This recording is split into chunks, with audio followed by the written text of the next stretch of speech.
श्री स्वामी समर्थ, जय जय स्वामी समर्थ। स्वामींचं नाव घेऊन मी या व्हिडिओला सुरुवात करते। चैत्र महिन्यातील पौर्णिमेच्या दिवशी कलयुगाचा देव म्हणणाऱ्या भगवान हनुमानाच्या बालरूपाची पूजा केली जाते।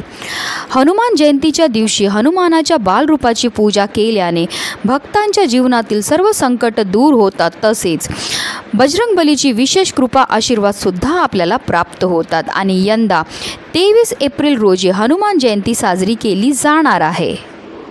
हनुमान जयंतीच्या दिवशी आपल्याला विशेष पूजा तर करायची, पण त्याचबरोबर हनुमानांना प्रिय असणाऱ्या वस्तू जर आपण आपल्या घरी घेऊन आले तर त्यामुळे आपल्यावर बजरंगबलीची विशेष कृपा तर प्राप्त होतेच होते, पण त्याचबरोबर आपल्या जीवनामध्ये सुख, समृद्धी, ऐश्वर हे कायम टिकून राहते। त्याचबरोबर आपल्या घरामध्ये किंवा आपल्या जीवनामध्ये असणारे जे वास्तू दोष आहेत किंवा ग्रह दोष आहेत, ह्या दोषांपासून सुद्धा आपल्याला मुक्तता मिळते।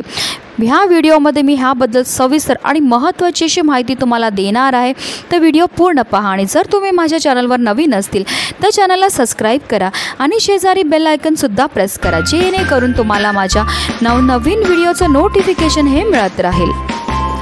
जेव्हा हनुमानाची पूजा केली जाते तेव्हा विशेषतः शेंदूर अर्पण केला जातो। पौराणिक मान्यतानुसार हनुमान जयंतीच्या दिवशी घरात शेंदूर लावल्याने आपला भाग्योदय होतो। शेंदूर अर्पण केल्याने भगवान हनुमानाचे विशेष आशीर्वाद आपल्याला प्राप्त होतात। यासाठीच हनुमान जयंतीच्या दिवशी आपल्याला हनुमानाला शेंदूर हा आवर्जून लावायचा आहे।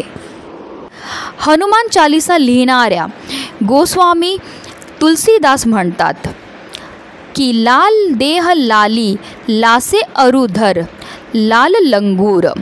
यावर असं दिसतं की हनुमानांना शेंदूर हा अतिशय प्रिय आहे, आणि जर हनुमान जयंतीच्या दिवशी आपण बजरंगबलीला शेंदूर अर्पण केला तर आपलं रात्रीतून नशीब चमकून आपला भाग्योदय हा होतो। म्हणून आपल्याला हनुमान जयंतीच्या दिवशी आवर्जून शेंदूर आपल्या घरी घेऊन यायचा आहे आणि बजरंगबलींना अर्पण करायचं आहे।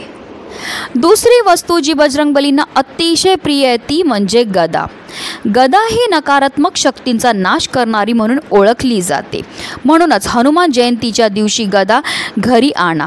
जर घरामध्ये कोणत्याही प्रकारची वाईट शक्तीचा प्रभाव असेल किंवा तुम्हाला अनामिक भीती वाटत असेल, बऱ्याचदा तुम्ही घरामध्ये एकटे असतील आणि तुम्हाला असं मनामध्ये भीती अचानक निर्माण होते की काहीतरी आहे, काहीतरी जाणवत असेल तुम्हाला, तर अशा परिस्थितीमध्ये तुम्हाला हनुमान जयंतीच्या दिवशी गदा ही आपल्या घरी घेऊन यायची आणि तिची जी आहे विधिविधानपूर्वक तुम्हाला पूजा करायची, आणि पूजा केल्यानंतर आपल्या घराच्या पूर्व दिशेला आपल्याला ती गदा ही ठेवायची आहे।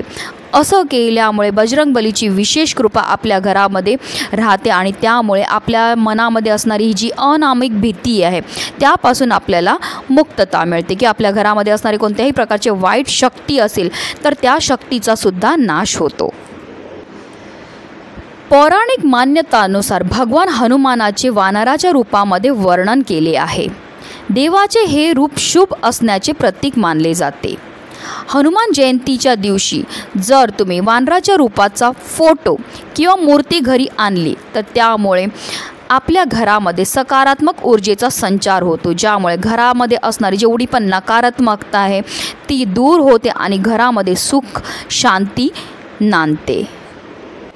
तुम्ही खूप मेहनत करतात, खूप कष्ट करतात, तरीसुद्धा तुमच्या कष्टाला नशिबाची साथ मिळत नसेल, तुमच्या घरी पैसा तर येत असेल पण आलेला पैसा हा टिकून राहत नसेल, तर ह्या प्रकारच्या समस्या का उद्भवतात? जर आपल्या घरामध्ये वास्तू दोष असेल किंवा आपले ग्रह चांगले नसतील, जर राहू, केतू, शनी ह्या ग्रहांचा जर वाईट प्रभाव तुमच्या जीवनावर पडत असेल तर त्यामुळे सुद्धा तुमच्या जीवनामध्ये अनेक प्रकारचे समस्या हा निर्माण होतात। आणि जर तुम्हाला हे वास्तू दोष, ग्रह दोष दूर करायचे असतील तर तुम्हाला काय करायचं, हनुमान जयंतीच्या दिवशी तुमच्या घरामध्ये कुऱ्हाड ही घेऊन यायची आहे। अगदी मोठी कुऱ्हाड आणायची गरज नाही आहे तुम्हाला, छोटी कुऱ्हाड घेऊन या, तिचा आकार छोटा असेल तरी चालेल, पण प्रयत्न करून तांब्याचीच घेऊन या। अशी कुऱ्हाड जर तुमच्या घरी तुम्ही आणली आणि ती ठेवली तर त्यामुळे तुमच्या घरामध्ये असणारा जो वास्तू दोष आहे, त्याचबरोबर जर तुम्हाला ग्रह दोष असेल तुमच्या कुंडलीमध्ये, तर ह्या सर्व दोषांपासून मुक्तता मिळण्यामध्ये मदतही मिळत असते। बजरंगबली हे संकटमोचक आहेत आणि बजरंगबली हे साक्षात महादेवांचेच रुद्र अवतार आहेत। आणि जर आपण हनुमान जयंतीच्या दिवशी बजरंगबलींना प्रिय असणारे ह्या वस्तू आपल्या घरी घेऊन आले तर त्यामुळे आपल्या जीवनामध्ये असणारे सर्व संकट, सर्व विघ्न, सर्व दोष हे नष्ट होतील, ज्यामुळे आपल्या जीवनामध्ये सुख, समृद्धी, ऐश्वर हे कायम टिकून राहील आणि आपल्या घरावर विशेष बजरंगबलीची कृपाही होणार आहे। म्हणूनच व्हिडिओ जास्तीत जास्त लोकांपर्यंत शेअर करा, जेणेकरून प्रत्येकाच्या आयुष्याचं कल्याण हो। हीच स्वामीचरणी प्रार्थना। श्री स्वामी समर्थ। जय जय स्वामी समर्थ।